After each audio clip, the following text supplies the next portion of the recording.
Good morning. Morning, Judge. Morning. All right, I'm going to call the civil oral argument calendar first. It's just one case on for the motions calendar. It is Wrigley versus Gresham. Good morning, Your Honor. Andrew Brandt for Plaintiff Wrigley. Dusty morning. Sharps for defendants. I'm sorry, what's your name, sir?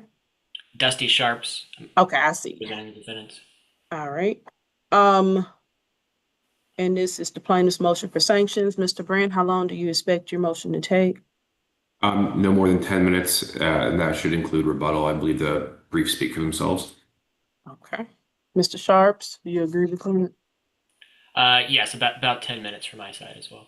Okay. All right, we're gonna call the civil non-jury calendar for announcements. The first position was Barton versus City of Forest Park, and it appears that matter has been dismissed. So hopefully no one is here. Second position, Stephen Bell versus MLC Carrier. Good morning, Your Honor. Joseph Weeks here for the plaintiff. We have filed a motion for default judgment and a demand for liquidated damages hearing. And Judge James Hankins, on behalf of the defendant, we have responded to plaintiff's motion, and we have also filed a motion to strike the affidavit and to open default. Okay.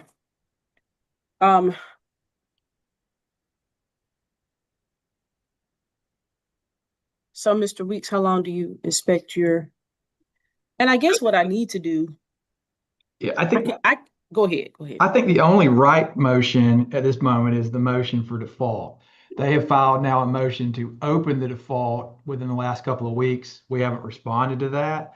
So I guess the court could handle it one of two ways. You could push everything back and reschedule and have us brief all of it, or the court could, or if the court denied the motion, our motion for default on the basis that it determined the service was not proper, then that would moot any setting aside of that default, if that makes sense. Okay. Just stand by. I'm gonna take a look at that and see which way is more appropriate. Okay. Because essentially you're saying you have not responded to the motion to open default because it is not right until August 22nd. Yeah. All right. Give me one moment on that one. The next position was Capital One versus Wade Frazier. Good morning, Your Honor. Colin Freer for plaintiff. Good morning, Honor. Michael Ruff on behalf of defendant.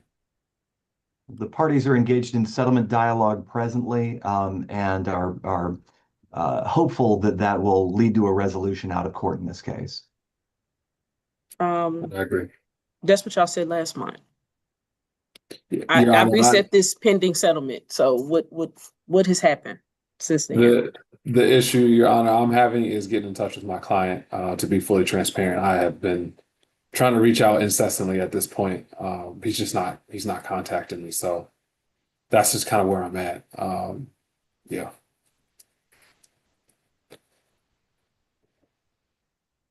Okay. I'm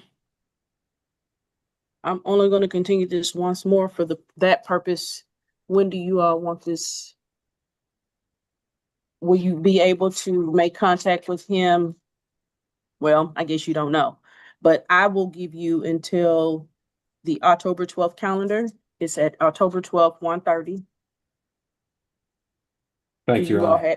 Does anybody have any leaves or anything for that date? No, Your Honor. No, Your Honor. Okay. So this will be reset to October 12th, 2026 at 1:30.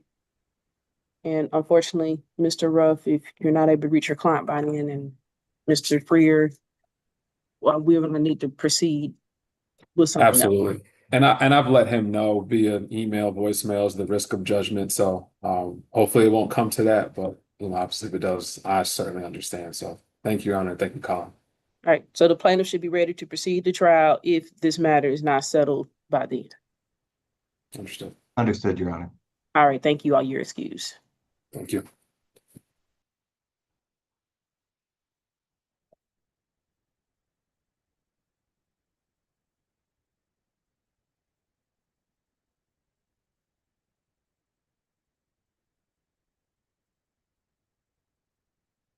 All right, next position was Capital One versus Oluwatokin Abamfimi.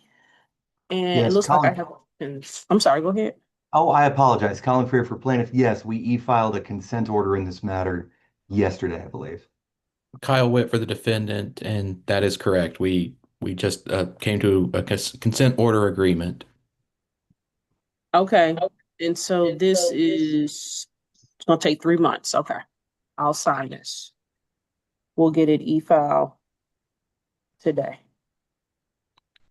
Thank you, Your Honor. That's my only matter for today. May I be excused? Yes, thank you very much. Yes, Thank thank you. you. Have a That good morning. concludes my business. Thank you, Your Honor. Thank you, Mr. Freer.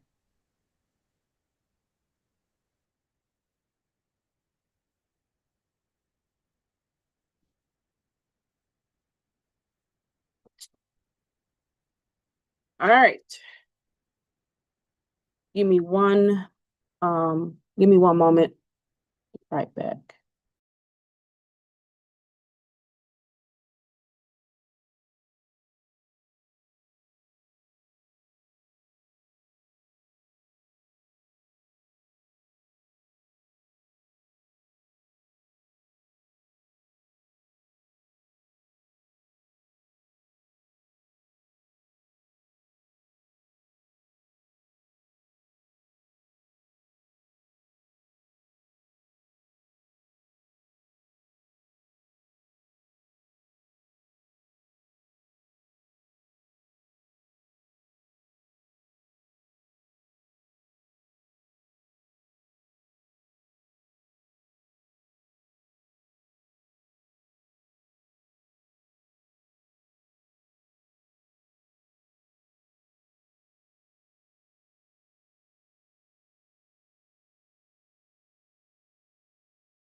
Okay. On the Bell versus MLC carrier matter, I think it is probably going to be more efficient to hear this motion or motions or make a decision on both motions after everybody's had time to brief everything. So, is this something that have you all tried to work out? I guess not really. We've talked. I have requested information on this John Doe driver. I sent discovery as well. They attached an affidavit that purports to be from him, so I know his name, but I don't even have any last known contact information. I've got my process server trying to track him down, but that would be helpful from the plan's perspective because this is like a hit and run tractor trailer case where because the driver took off, we were unsure of who was even driving the truck. We know the identity of the truck because it's on the report, there's photos and all that, but so that's from the plan's perspective, that would be very helpful if we got information about well, at least last known contact information for this guy who's now given an affidavit, and the motion was filed on the 22nd. Okay, well, what I can do, and I'll hear from you as well, Mr. Hankins, with what you would like. But I'm contemplating resetting this to September 3rd. I'm sorry, September 2nd. And that's another civil Zoom calendar. I realized you came into the courthouse this morning. So Judge, I think it makes the most prudent sense to have all of it handled at once, because I don't really know how I can respond to his motion, but then not also make motions, because they're kind of tied together. So I agree, Okay. it makes sense to do it all at once. In terms of discovery, obviously, one of the motions we have is a motion to strike.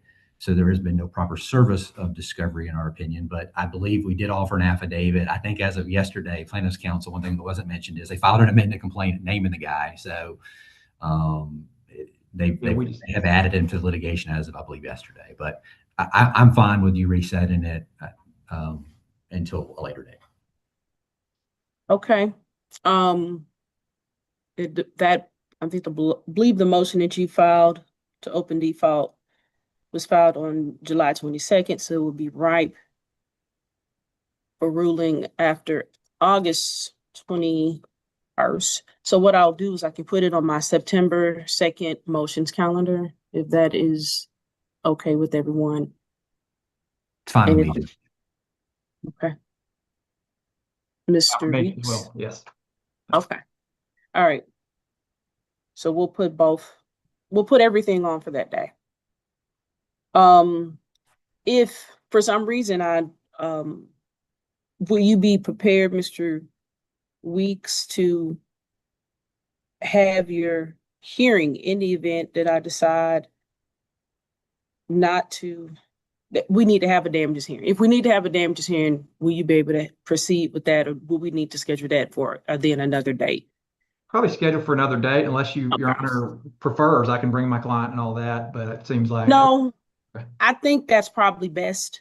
So essentially I'm going to have on the calendar, just so I'm clear, it needs to be your motion for default and the defendant's, Mr. Hankins, your motion to open default And to strike. and to strike. Okay. So that's what will be on. That'll be on the motions calendar for September 2nd at 10. So no witnesses will be needed for any type of damages. So we'll table the damage hearing for now. Okay. If there's not anything else, you all are excused. Thank you, Judge. Thank you.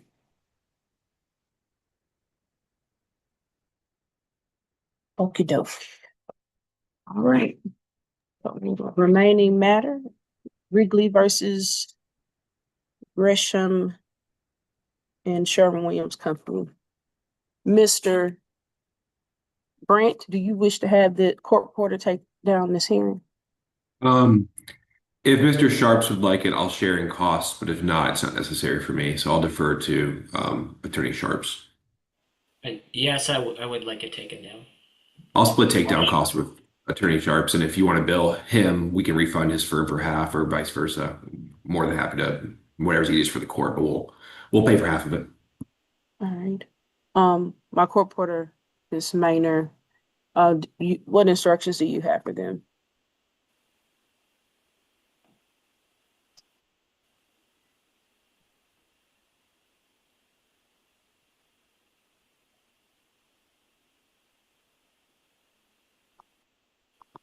Are you saying something, Ms. Maynard? Can you hear me? I can hear you now. Sorry, I'm working with new equipment. Sorry about that. Okay. I'm going to put the payment information in the chat. You can split it or do it all at once. That's between you two, but all that information will be in the chat for you guys to go over, and it'll be pretty clear for you. And Dusty, we can talk about that afterwards, but I don't mind covering it and you guys pay me back or whatever's easiest. It doesn't really matter to me. Okay. Okay. Ms. Maynard, let me know when you're ready. Just one moment, Judge. Sure.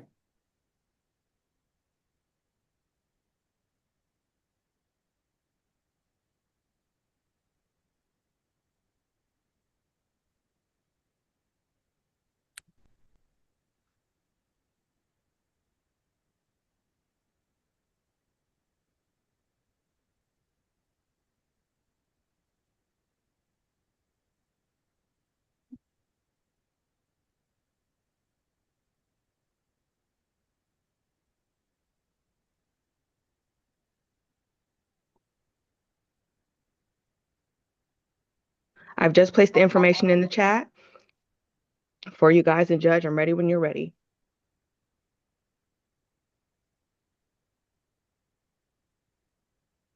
Okay.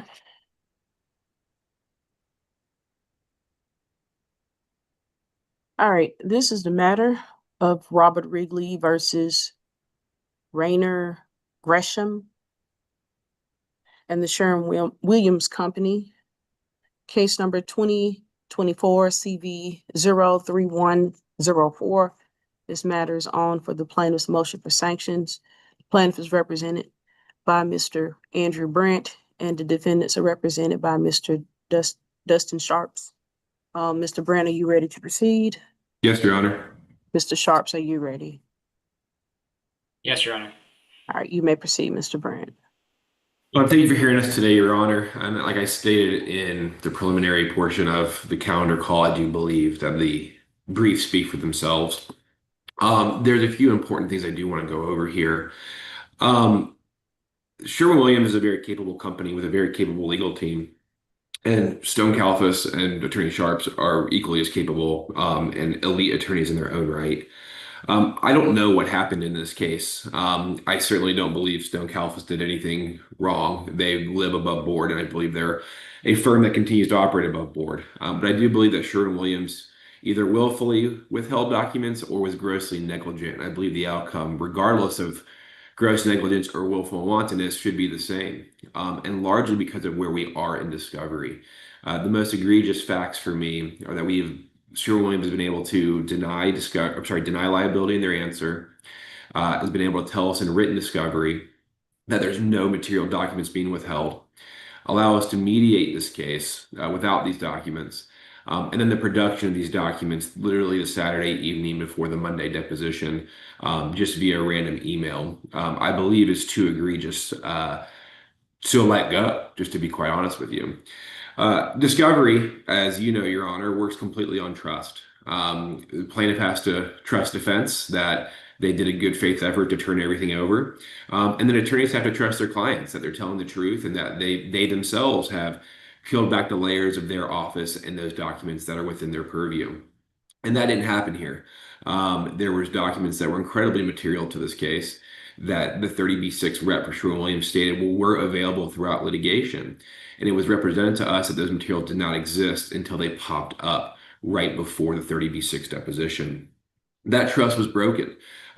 In defendant's response brief, there was a mention of why we did not reach out with a 6.4 letter, because in our eyes, there was no discovery dispute. When the defense represents to us, and of course, I'm sure their client represented to them, that there's no material documents withheld due to an objection, I don't follow up with a 6.4 and say, are you sure? I take defendant's word on that. And that word has allowed us to move throughout litigation and have a very good faith effort at settling this case without pivotal information that would affect the value of this case. That pivotal information comes down to two things. One, Sherwin-Williams has admitted fault in this case within 40 days of the wreck. They produced a letter written to Mr. Gresham that sincerely and specifically states that this is his fault. This was a wreck that Mr. Gresham initially denied fault for. Despite video evidence, he denied fault, but once he found that there was video evidence, and thank God there was from my client, he had no choice but to admit fault. Now, that in itself is alarming, but it's even more alarming when we received production, again, the Saturday before the deposition, that Mr. Gresham had already been involved in a hit and run. One where there was concern that he had negated responsibility by fleeing the scene while operating for Sherwin-Williams. That was also provided to us right before the 30B6. So we were allowed to take defendant Gresham's deposition. We were allowed to mediate this case. We had to file a motion to compel the 30B6 deposition. And all of that was done without the knowledge that Sherwin-Williams has always admitted fault for this case, has always blamed their own client despite what their answer said. And they retained Mr. Gresham as a driver despite this previous infraction of hit and run, which goes to, again, his position right after the fact that it wasn't his fault. And again, thank God for the video. I do want to share my screen briefly, if that's okay with Your Honor. Once I figure out how. Give me one moment.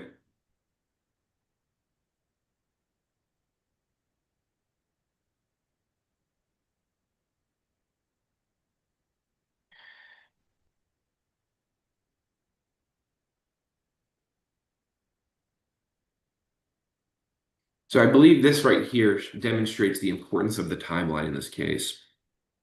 This the defendants entered this case in October of 2024. So we are approaching the 2-year mark. From October 18th, 2024, when Sherwin-Williams provided discovery responses in which they stated there was no material information, we were able to operate this case as such. But there were several opportunities for the 30B6 and Sherwin-Williams to change their mind and reverse course. But we were able to depose defendant Gresham. I first asked about the 30B6 in July of 25.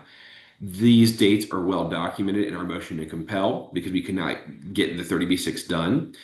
It was first scheduled on January 8th and canceled the day before, but at that time, no additional documents were produced. It was scheduled again on February 12th, but canceled on January 28th. At that time, no additional documents were produced. And it took the order from the court on March 20th, 2026 to get the deposition. The court provided a timeline and they agreed upon a date, which I believe was the last or second to last day of that timeline that the court allowed. And that was on May 4th, which was a Monday. On May 2nd is when the discovery was provided to us, which I believe was slightly over 100 pages. But again, with the material discovery being the fact that Sherwin-Williams admitted fault and that there was a hit and run prior to this that was never once admitted to in defendant Gresham's deposition.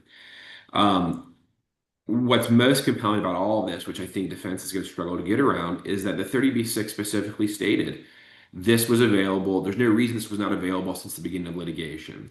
Now, I understand it wasn't in their home office or their main office, but that's not what discovery is. Discovery is not limited to just your home office. If Mr. Gresham's file, which was clearly asked for, and clearly on a notice for a 30B6 for about 6 months before the actual deposition, then you need to receive those documents or retrieve them to us, even if they're not right next to you, especially in today's digital era. They were provided to us via PDF. I don't see any reason they couldn't be provided to the main office via PDF. What's really concerning to me is that this accident was, between the accident and May 2nd, when those documents were produced, was 1,107 days. These were the opportunities in which Sherwin-Williams had to produce these records.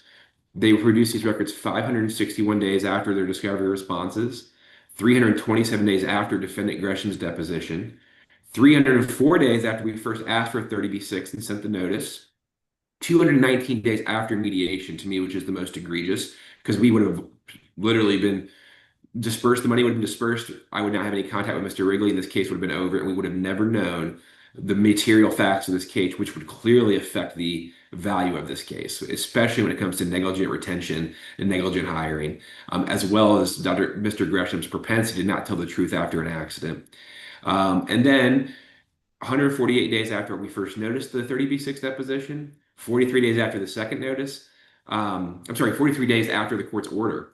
And they were provided to us less than 40 hours before the actual deposition, and truthfully, 1 business hour. They were produced Saturday evening with no phone call or text from Mr. Sharp's legal assistant. The reason that's so important to me is I'm a father of 4. I don't check my emails on Sundays as a practice. And so there was truly, by the grace of God, I was able to check it. I checked it Saturday night, which I usually don't do. If I had walked into the office at 9 o'clock on Saturday, the only options would have been I could have canceled this deposition, which would have put them in violation of the court order, or I could have moved forward with the deposition, which I did. So I spent my Sunday afternoon going through the documents, redoing my outline, and then deposing the 30B6 with this brand new information. All of a sudden, it was no longer a denied liability case, except that it was in the pleadings, and I was forced to basically confront 30B6 with the errors of the discovery pattern. I believe that this Sherwin-Williams actions have made a mockery of the legal system. Again, I don't believe after deposing 30B6, I don't think there's some corporate overlord or evil, but that to me does not matter, and it shouldn't to this court because they know how to operate. I would have much more grace if it was, Bill and Jan's paint shop. But this is Sherwin-Williams with a full legal counsel and full legal team. They know darn well what's producible and discoverable, and they know the efforts they have to go to do it. I believe they misled Stone Kalfas. I don't think Stone Kalfas did anything wrong. I do know that Stone Kalfas has a good faith effort to make sure they are receiving everything, and that's for the court to decide. But based off Sherwin-Williams' responsibilities and efforts in discovery and withhold of the documents, as well as the late production and the manner of the production, I think this is worthy of the utmost sanctions, especially given the fact that we were very close to settling this case without this information, which would have been an error that no one would have ever known and would have been a huge, egregious mistake for Mr. Wrigley. And I believe that can't go unpunished. What are you asking for? I'm asking to strike their answer, Your Honor. I'm asking to strike their answer because of the prejudice that's been had, because of the how long it's taken to get to this point, and the fact that we can't go back. We can't go back. We can't unspend those dollars. We can't unspend those times. I am just so thankful that we didn't settle at mediation, but that was by chance, Your Honor. We did not settle um, because we knew something was out there. We didn't settle because Mr. Wrigley wasn't comfortable with the number. As always, I give my opinion and let my clients decide.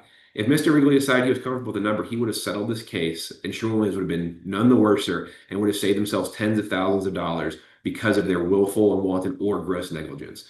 There's no way to show that Sherwin-Williams won't do this again without the harshest of punishments. And I regret that for Mr. Sharps. I believe he's a good attorney, but I believe that is the only equitable sanction given the practices where they deny liability in the complaint and their answer, and they allow me to go for 561 days thinking that they're denying fault just to change their answer the 11th hour based on a court order on a Saturday evening. I think it's disgusting. I think it's reprehensible. And I think it is worthy of their answer being stricken. Thank you. Mr. Sharps? All right. Good morning, Your Honor. So, as Mr. Brandt mentioned, I think most of the arguments are addressed in the briefings. I want to hit on, a few things that he discussed this morning. But essentially, what this motion is asking is to strike both the defendant's answers because of delay in producing documents. And as Mr. Brandt mentioned, there were some additional documents that Sherwin-Williams produced a couple days before its 30B6 deposition. I submit that the circumstances here don't support striking either defendant's answer or the imposition of any sanctions. I think a little more background is important.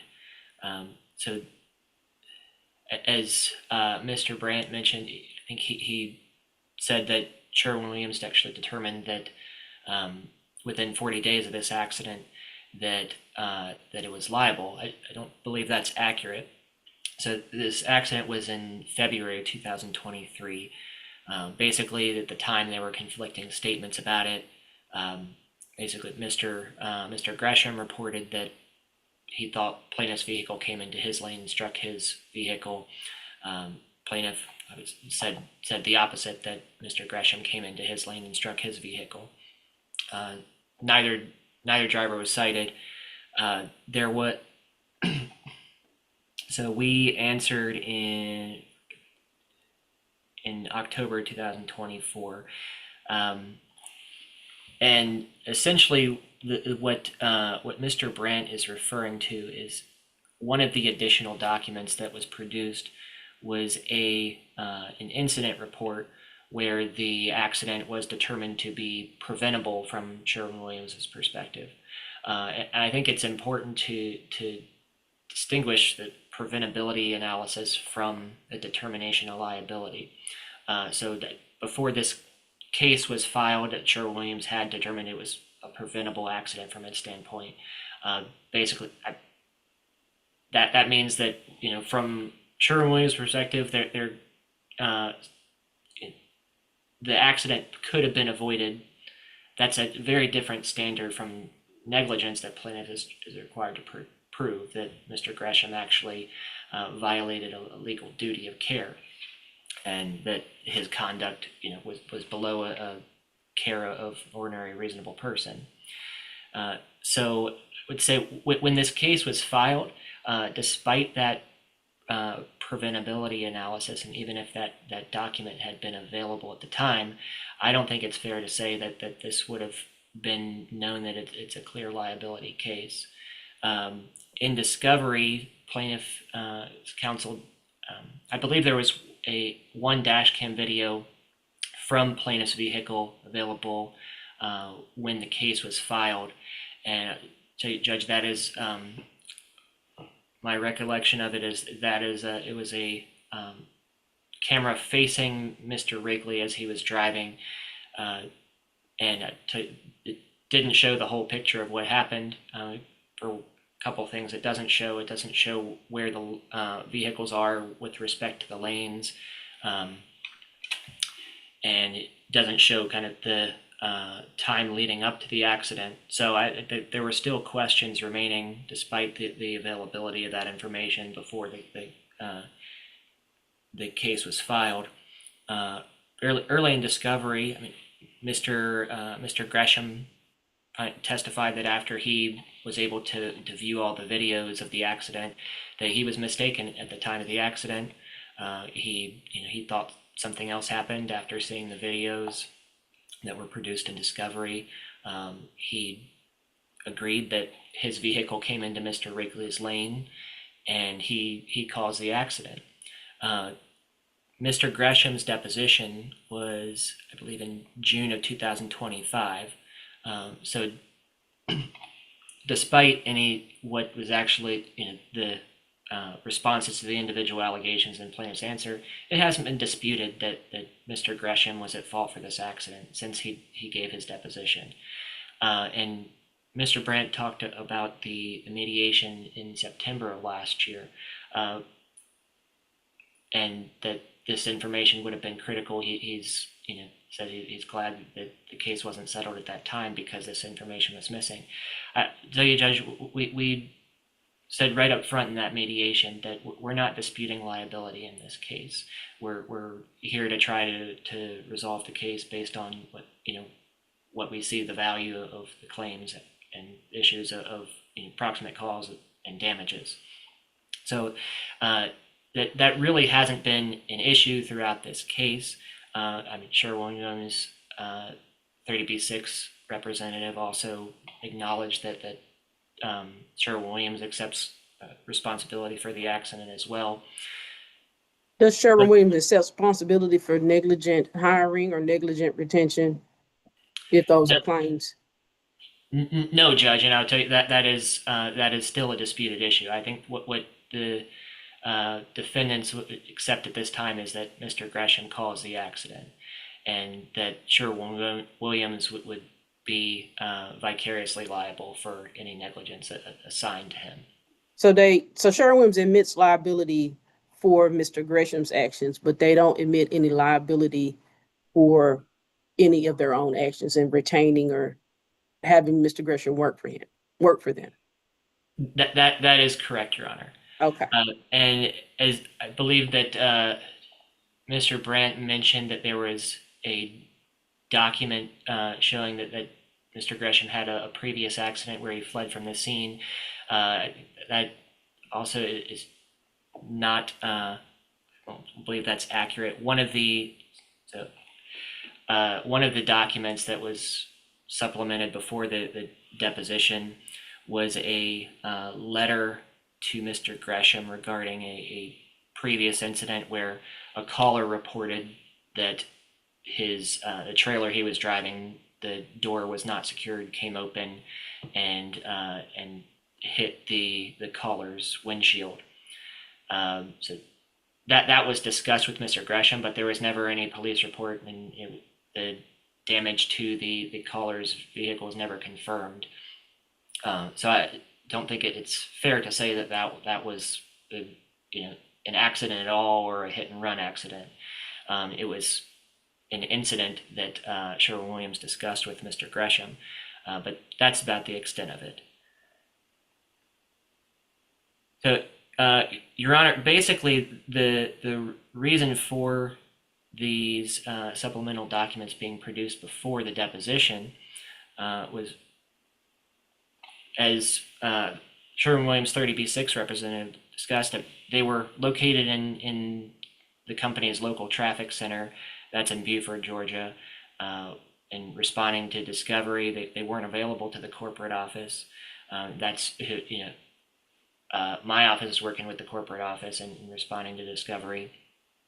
He said that the documents had been requested, but they just weren't available. And I would say that my partner in preparing for the 30B6 deposition, these records came up, they were obtained and they were produced immediately to plaintiff's attorney. I know that obviously the timing just a couple days before the deposition is not ideal, but in circumstances we did the best we could, and I think that is understand the logistic frustration having to scramble to review those documents before the deposition. But Judge, I would say it doesn't warrant the imposition of any sanctions. Who was the 30B6 rep? I'm sorry, Your Honor. I didn't. Who was the 30B6 representative? His name was Kevin Buckley. And where did he work?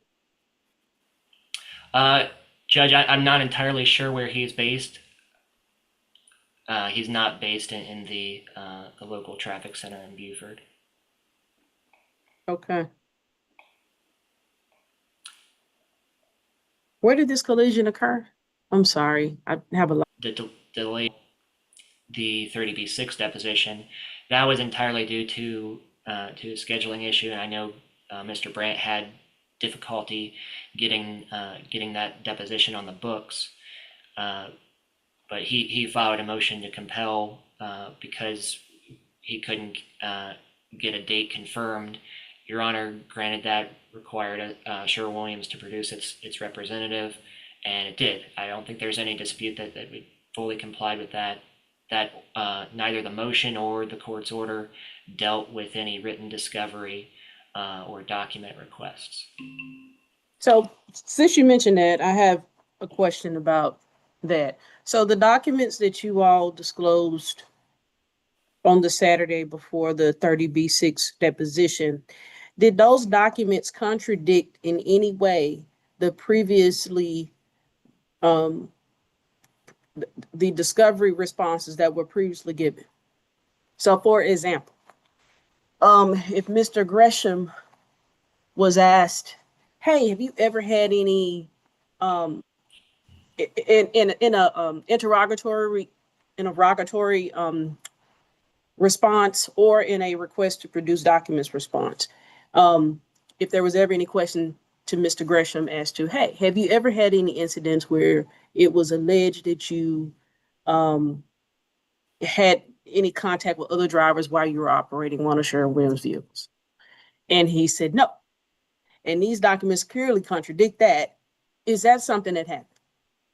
And that may be a better question for Mr. Brandt, but I will give you a chance to answer, Mr. Sharps, if you know, because what I'm looking for is, if I'm being asked to strike an answer, I'm looking for the connection between what was disclosed late and how did it affect the other part of this litigation? Right, and Judge, I'll let Mr. Brandt answer that from his perspective.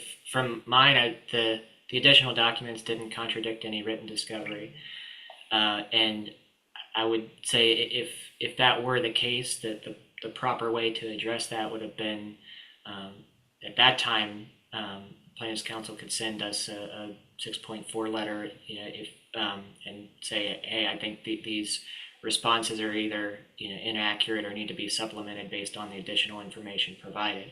But how would he know? If you told him no, there had been no other incidents involving Mr. Gresham, and he doesn't have anything else to base that on, why would he decide to say no? I'm going to send you I think that you're wrong about this. How would he even know that? Well, Judge, to be clear, I'm meaning once the additional documents were produced and the 30B6 deposition was taken, if that revealed information to the plaintiff that he believed made the discovery responses inaccurate, that's when that method could have been brought up to address any omissions or inaccuracies in the written. Okay, I see what you're saying. Okay. So that hasn't occurred. I think the issue that Mr. Brandt brought up is really just delay, that he wish he would have had these documents sooner. I don't believe that's really changed anybody's litigation position. And that's why I brought up the timeline of Mr. Gresham, admitting he was responsible for this accident. That's actually been beyond dispute much earlier in this case than plaintiff suggests. So I would say, as to what the additional documents change, I'm not sure that they change anything. I mean, we haven't. There's been no discussion about hey, based on these additional documents, we need additional discovery on this or that. I know that it was a time crunch for Mr. Brandt in reviewing the documents before the 30B6 deposition, but there's been any question that the 30B6 representative addressed all the topics in the notice, and said that if there are additional items to be addressed in discovery based on the new documents, there are much better ways of going about that than just imposing harsh sanctions of striking defendants' answers or some other sanctions. Okay. Anything else, Mr. Sharps? No, I just say that. I mean, that's essentially it. I mean, in sum, I think that I understand the position that these additional documents being produced at the stage they were, may certainly lead to some more questions and discovery. Let's say but no additional issues have been raised with us to this point. Say if there are, we'd certainly be happy to discuss with plaintiff's counsel how to address those. I think there's still time remaining, although the discovery has ended. I think there's plenty of time remaining based on the court's scheduling order to address any of those issues. But I don't think there are any circumstances that would warrant imposing any sanctions, and certainly not striking the defendant's answers.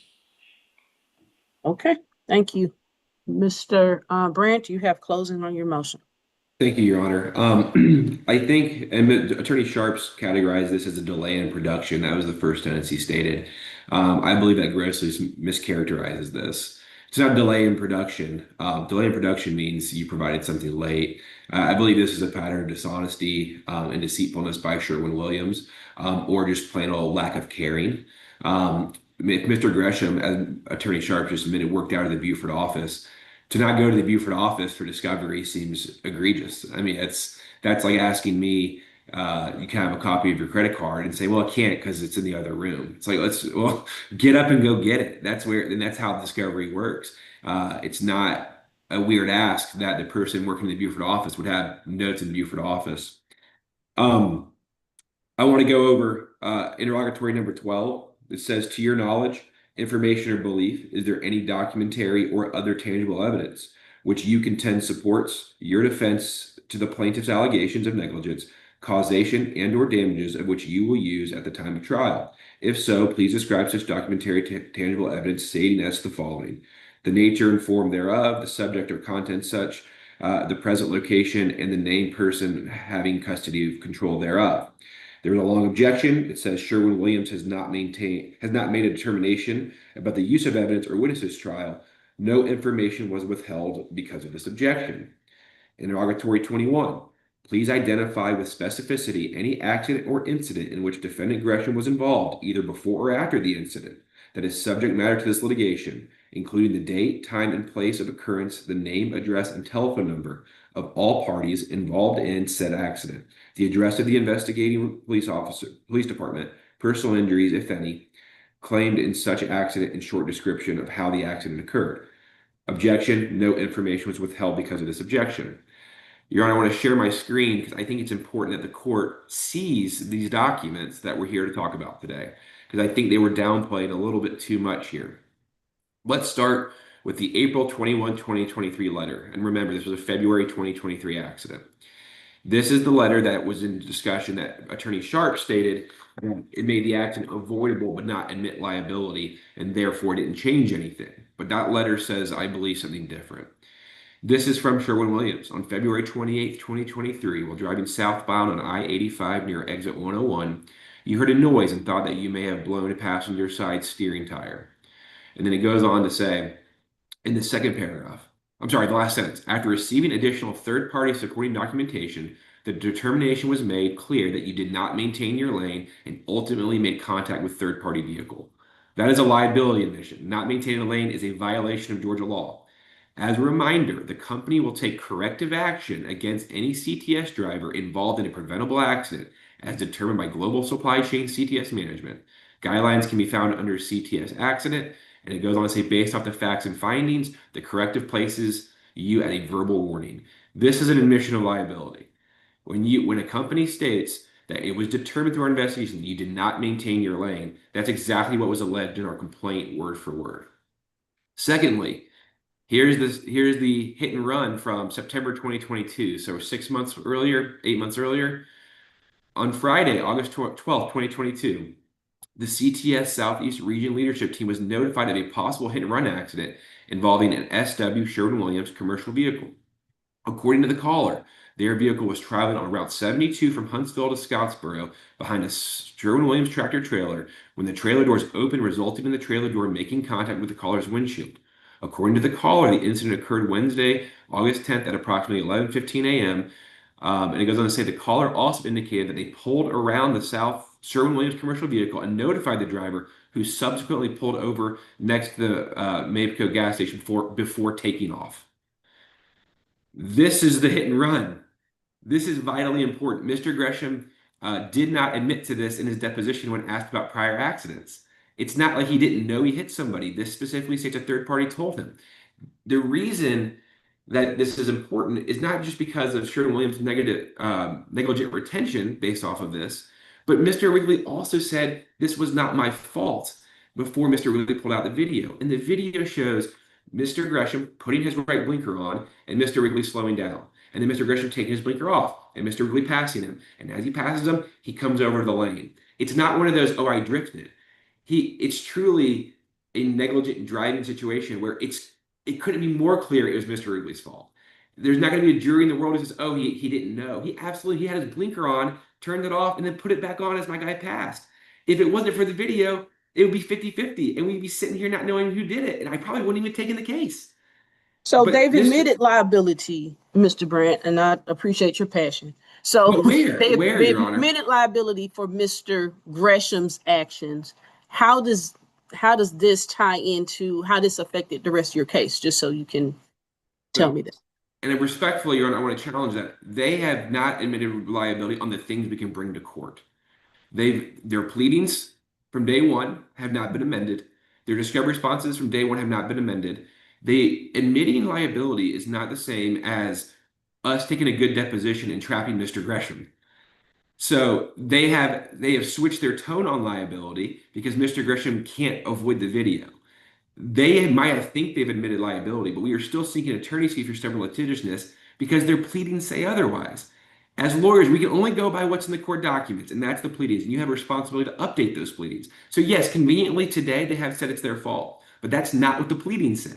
And they didn't change it, and it's because of a good deposition. We take a bad deposition, they still have leeway. We are getting punished for how good we've been doing in this case. So how does this tie in? This goes directly to negligent hiring, retention, and supervision. He should not have, Sherwin-Williams has a hit and run driver who doesn't take responsibility and testified that he truly did not receive any sort of judgment or retraining or anything of that nature. So that greatly affects the case. The overarching act of this, and this goes to Mr. Sharp or Attorney Sharp's argument that we should have done a motion to compel or a letter. This is abusive litigation, which is a different discovery standard. It's not just, oh, you didn't do anything, you should compel it. We've been deceitful the whole time. This is a pattern of deceitfulness that has allowed us to, and I can't get over this, almost settle a case. All because you didn't go to the Beaufort office where the guy works. That's unacceptable. This right here goes directly to Sherwin-Williams' admission of fault, yet they pled that they didn't have any fault, not only for vicarious liability, but also for negligent retention. And so they knew that they had a rogue driver that needed additional training based off these documents. And I had 1 hour to look at them before the deposition and move forward when I should have had them for the past 550 days. So this goes directly to that. The punishment here is twofold. One, how it affects our case. but two, the deceitfulness and pattern of deceitfulness and how it could have affected our case, but literally by luck, it has not, and this case is still ongoing. Okay. Do you you've said this is a pattern. What other instances of discovery abuse have Yes, there sure. has there been? So the pattern for me is the ample opportunity, which I don't, can you see this, Your Honor? I'm sorry. I don't know. I don't know what's being shared at this point. Sorry, let me share this. For me, the pattern comes from the ample opportunity, yet the option of when to produce. So the pattern has everything to do with the production of these specific documents.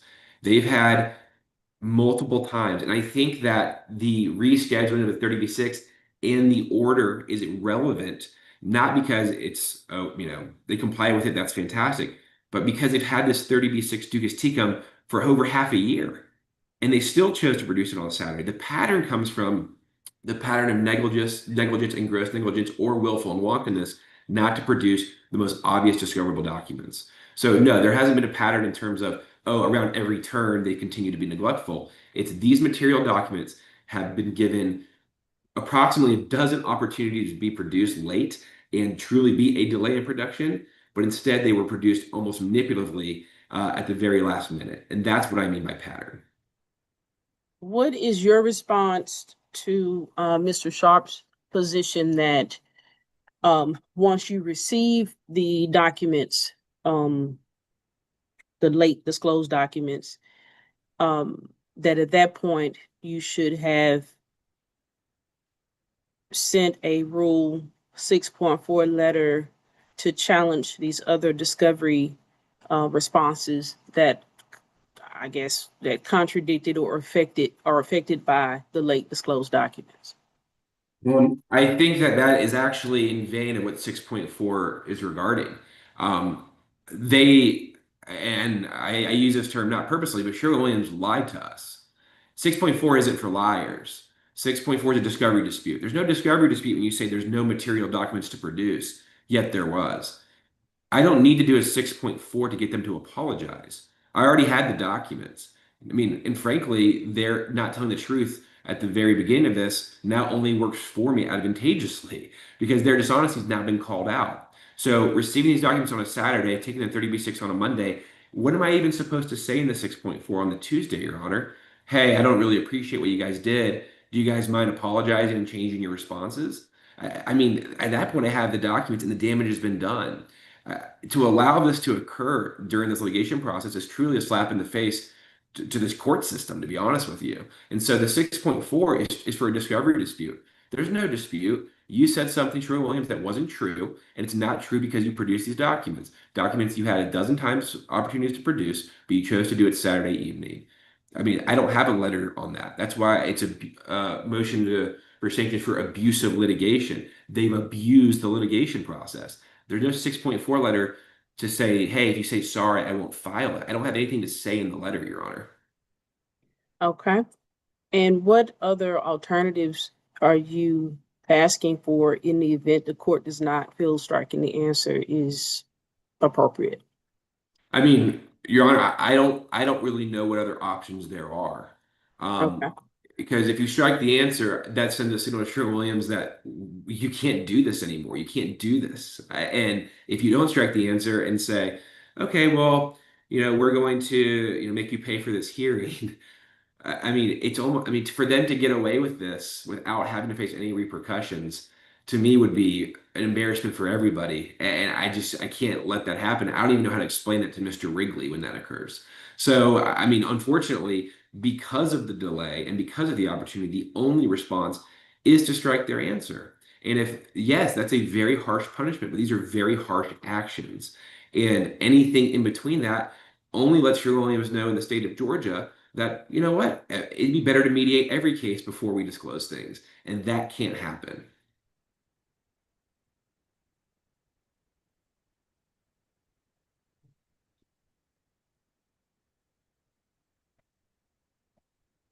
Okay.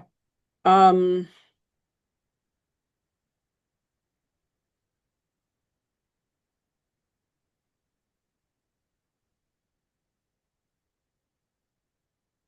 All right, anything else? Plaintiff, Your Honor. I'm sorry. No, no, no, Your Honor. Nothing from plaintiff.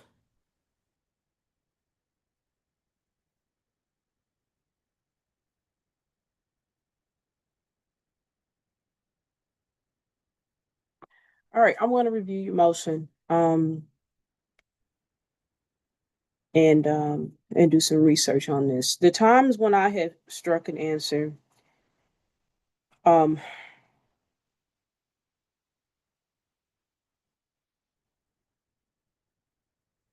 not to say that this is not serious, but the times when I have struck an answer have been like really some of the worst situations in discovery that I can imagine. Um, I don't know if this arises to that. This is certainly sloppy in this, but I don't know if it's a situation like a party who was told to hold some evidence and did not retain that evidence, and in fact told their uh, office members to get rid of the evidence. I had that happen.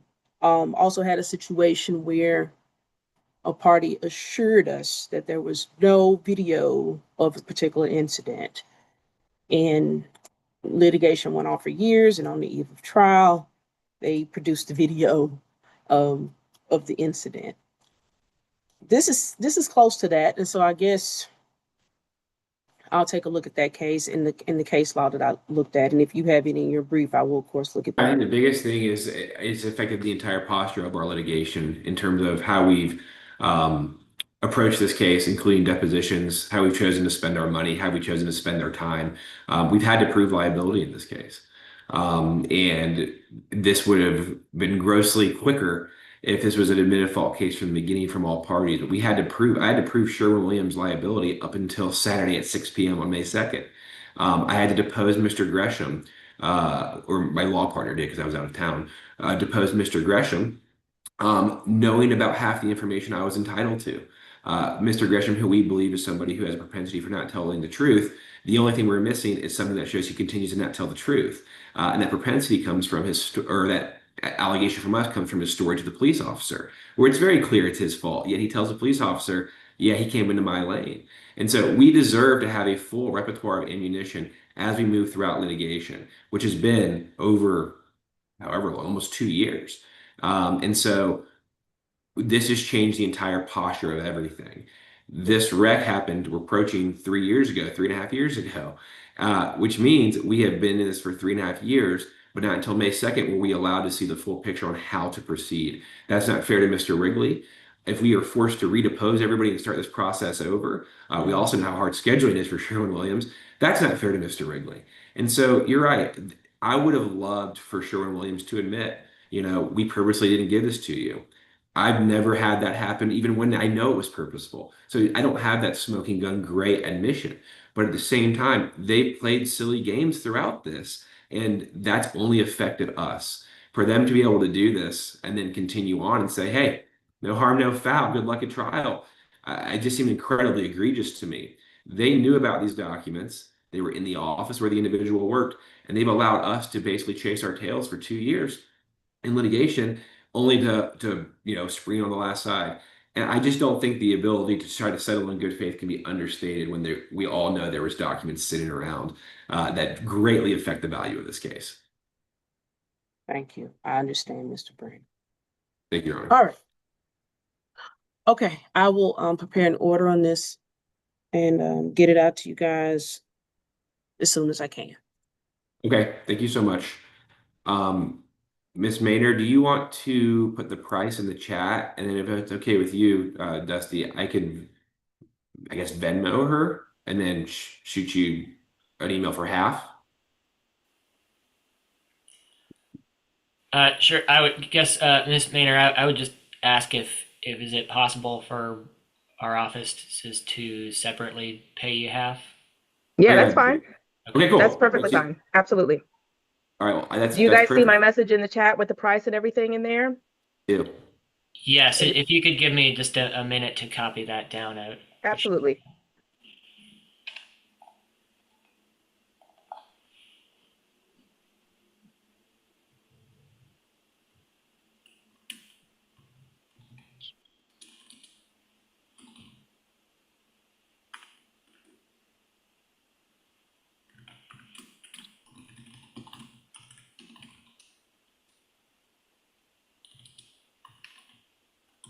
And do you have a total, Miss Maynard?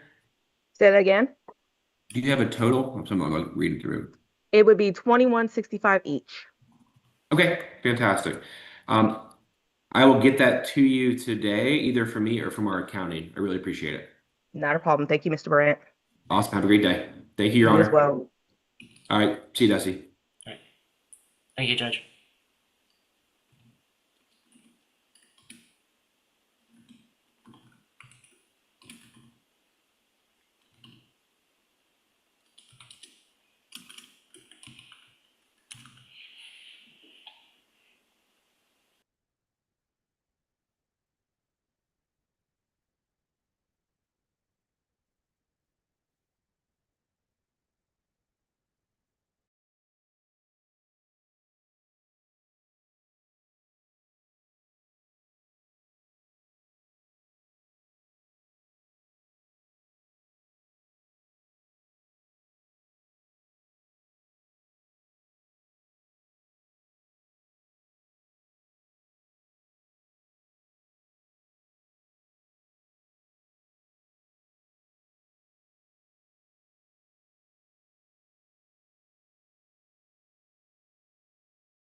All right, did they get everything? I can close this out.